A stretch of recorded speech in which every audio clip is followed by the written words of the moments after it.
अस्सलाम वालेकुम my dear students, Amjad Siddiqui here. आज हम जो टॉपिक डिस्कस कर रहे हैं very very interesting topic, that is the genetic basis of ABO blood groups. Genetic basis of ABO blood groups. इससे प्रीवियस जो 2 लेक्चर हमने पढ़ लिए उसमें हमने एबीओ ब्लड ग्रुप्स के बारे में पढ़ा, उसमें हमने ब्लड ट्रांसफ्यूजन के बारे में पढ़ा कि हम ब्लड किस को दे सकते हैं, किस से ले सकते हैं। और इससे जो पहला लेक्चर था उसमें हमने मल्टीपल एलील्स के बारे में हमने पढ़ा था। तो वो आप ज़रूर देख के सीक्वेंस वाइज और फिर इसी टॉपिक की तरफ आ जाएं। तो बेसिकली होता क्या है, genetic basis of ABO blood group system क्या होता है। अब देखें, इसको सबसे पहले एक्सप्लेन किया था बर्नस्टेन ने 1925 में इसी एबीओ ब्लड ग्रुप्स का जेनेटिक बेस पढ़ा था, इसके जीनोटाइप स्टडी किया था। और उसने कहा था कि ये जो ब्लड ग्रुप्स होते हैं बेसिकली ये क्रोमोसोम नंबर 9 पर इसका जीन लोकेट होता है। इसको हम आई जीन से एक्सप्रेस करते हैं। आई बेसिकली ये जो जीन हम आई लिखते हैं इसका मतलब है आइसो एग्लूटिनोजेन। इससे प्रीवियस लेक्चर में मैं डिस्कस कर चुका हूँ।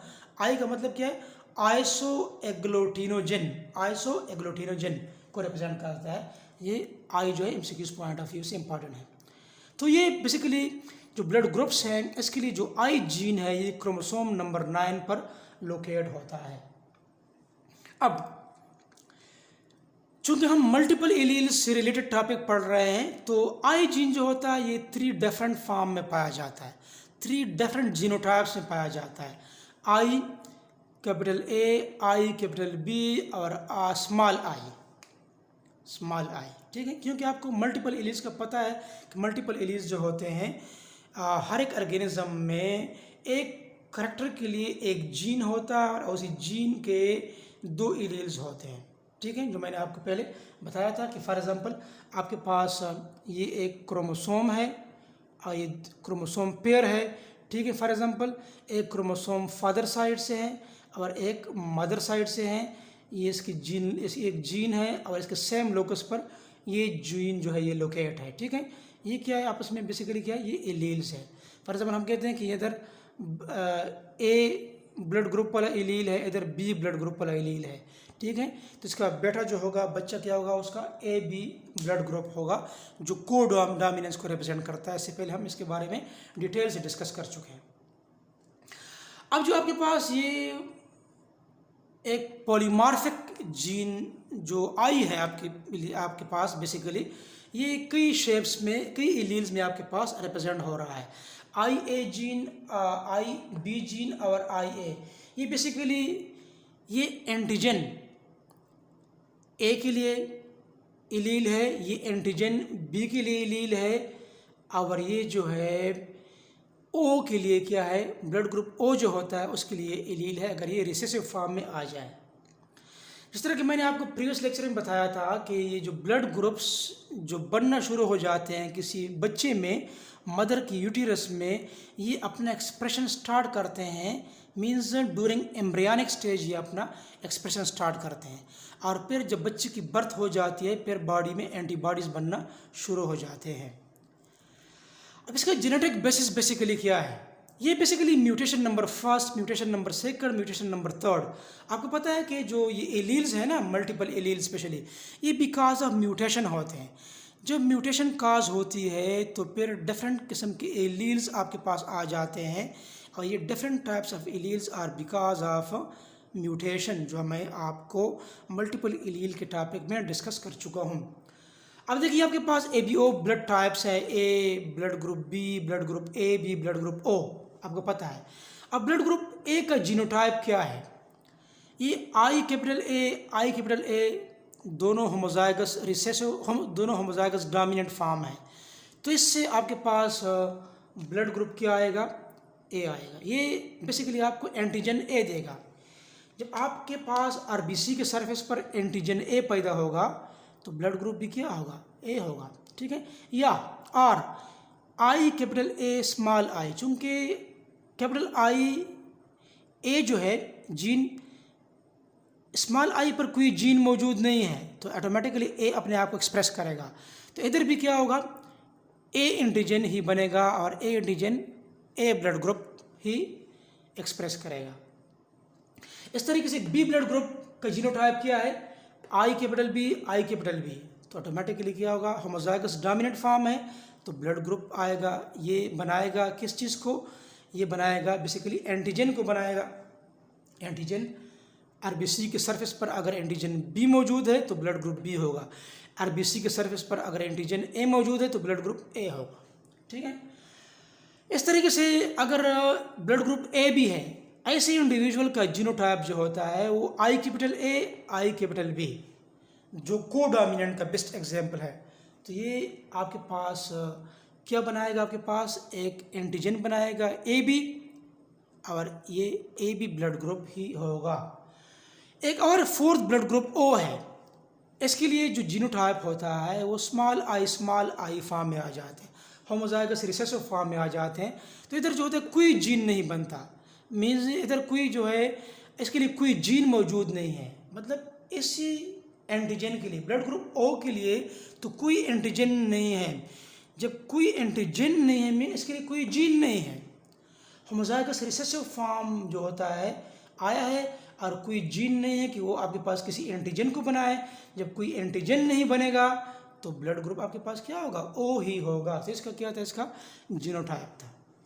ठीक है, अब इसका तो हमने एक्सप्लेन कर दिया कि किस तरीके से ये ट्रांसफ्यूजन होगी इससे प्रीवियस लेक्चर में। एक और चीज़ मैं आपको बताऊं कि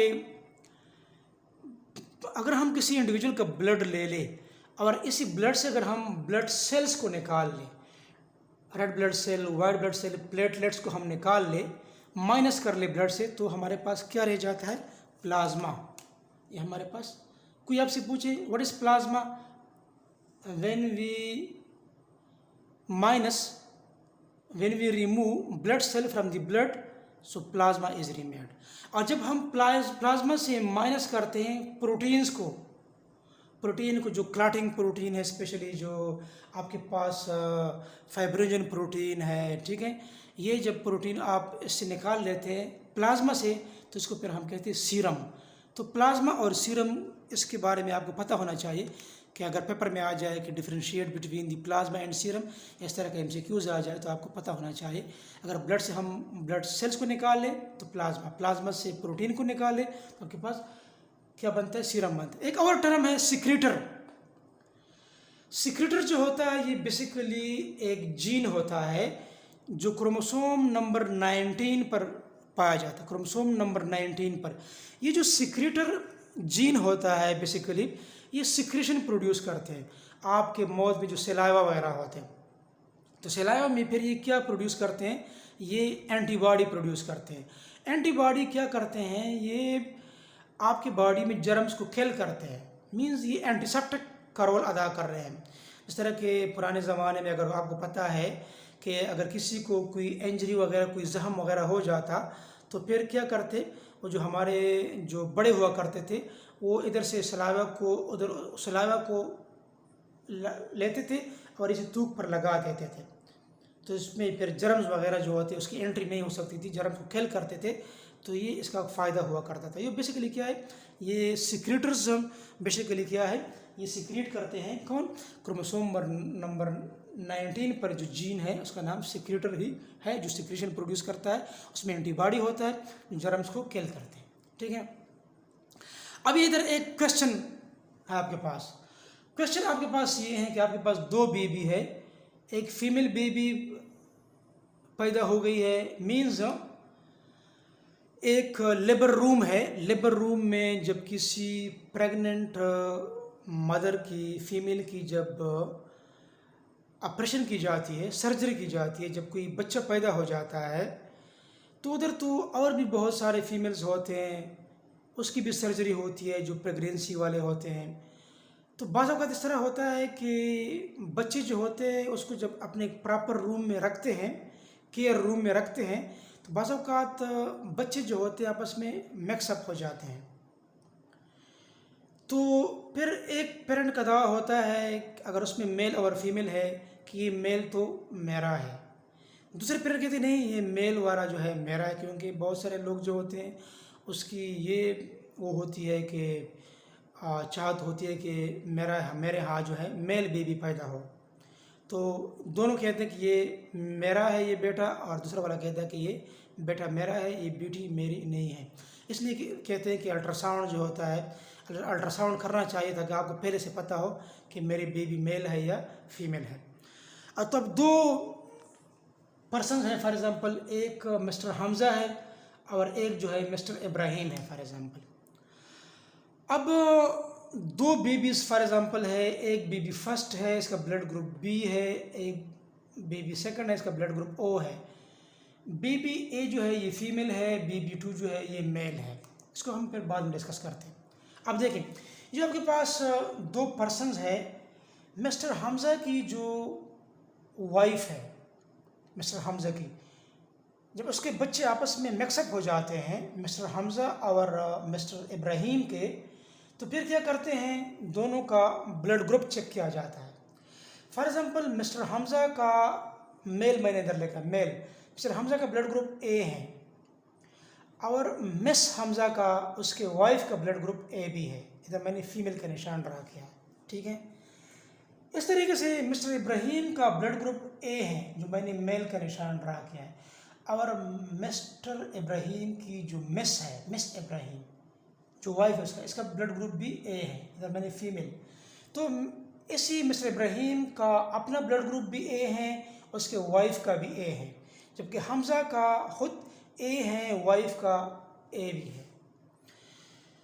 तो इसके बाद फिर इस बेबी का ब्लड ग्रुप चेक किया जाता है। बेबी फर्स्ट का ब्लड ग्रुप बी है और बेबी सेकंड का ब्लड ग्रुप ओ है, और ये मेल बेबी है ये फीमेल बेबी है। दोनों कहते हैं कि ये बेबी टू जो है जिसका ब्लड ग्रुप ओ है और मेल है ये मेरा है। अब कैसे पता चलेगा कि ये किसका है? अब बेसिकली होता क्या है, फॉर एग्ज़ाम्पल देखिए हम इब्राहिम का लेते हैं। इब्राहिम का खुद ब्लड ग्रुप जो है इब्राहिम का ए है। इब्राहिम का ब्लड ग्रुप क्या है? ए है। ब्लड ग्रुप ऑफ इब्राहिम का ब्लड ग्रुप क्या है? ए है। और उसका वाइफ जो है, उसकी जो वाइफ है उसका ब्लड ग्रुप जो है ब्लड ग्रुप भी ए है। अब ए के लिए आपके पास कौन सी जीनोटाइप है? ब्लड ग्रुप ए ये है। इसके लिए ये आपके पास एक आपके पास ये कैपिटल ए है, इधर भी कैपिटल ए है, और एक फॉर्म आपके पास ये है। अब इसी केस में तो पॉसिबल नहीं है। अब ये वाला केस लेते हैं। इधर भी फॉर एग्ज़ाम्पल इसका जो है आपके पास आई, कैपिटल ए और small I. For example wife का भी यही है, ठीक है, कैपिटल ए और स्मॉल आई। तो इसके गिमिट्स बनते हैं ना, तो आपके पास ये भी एक गिमिट बन जाता है, ये भी एक गिमिट। तो इसमें चांस है कि इधर से ये वाला गिमिट आ जाए और इधर से ये वाला गिमिट आ जाए। आपके पास क्या आ जाएगा? स्मॉल आई और स्मॉल आई आपके पास आ जाएगा, ठीक है। अब स्मॉल आई कोई जीन नहीं है तो कोई एंटीजन नहीं बनेगा। जब कोई एंटीजन नहीं होता तो आपके पास कौन सा ब्लड ग्रुप होता है? ओ होता है। तो बेबी टू का ब्लड ग्रुप क्या है? ओ है। तो ये बेटा किसका हो गया? ये बेटा जो है बेसिकली ये इब्राहिम का हो, इब्राहिम और उसके वाइफ का हो गया, ठीक है। तो इस तरह के क्वेश्चन जो है आपके पास पेपर में आ सकते हैं, नीट में, ईटा में, एमसीक्यूज़ में इस तरह के क्वेश्चन आ सकते हैं। तो उम्मीद है आपको ये टॉपिक समझ आया होगा। अगर आपको ये टॉपिक समझ आया है तो प्लीज़ मेरे चैनल को न सिर्फ सब्सक्राइब कर ले बल्कि इसको अपने दोस्तों के साथ शेयर कर ले। व्हाट्सएप ग्रुप्स में, इंस्टाग्राम पर, फेसबुक पर ज़रूर इसको शेयर करें ताकि बहुत सारे बच्चों को फ़ायदा पहुंच सके। और अपने दुआओं में हमें ज़रूर याद रखें। अल्लाह हाफ़िज़।